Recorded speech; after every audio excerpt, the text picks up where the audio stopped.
తెలంగాణలో phone tapping case ప్రకంపనలు రేపుతోంది.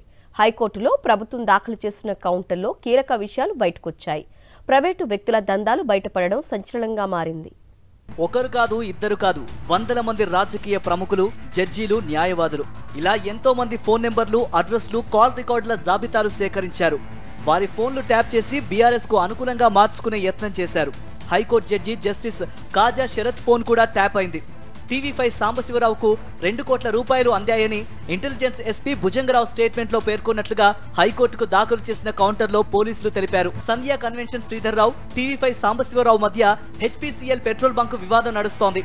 ఈ పంచాయతీని సాంబశివరావు భుజంగరావు వద్దకు తీసుకెళ్లారు. శ్రీధర్రావుపై ఎన్నో క్రిమినల్ కేసులు ఉన్నాయని, వాటి నుంచి బయటపడాలంటే 15 కోట్లు బీఆర్ఎస్ కు పార్టీ ఫండ్ గా ఇవ్వాలని భుజంగరావు ఒత్తిడి తెచ్చారు. దానికి ప్రతిఫలంగా బీఆర్ఎస్ కు పార్టీ ఫండ్ కింద 13 కోట్ల రూపాయలు ఎలక్టోరల్ బాండ్ల రూపంలో చెల్లించినట్లు పోలీసులు కౌంటర్లో పేర్కొన్నారు.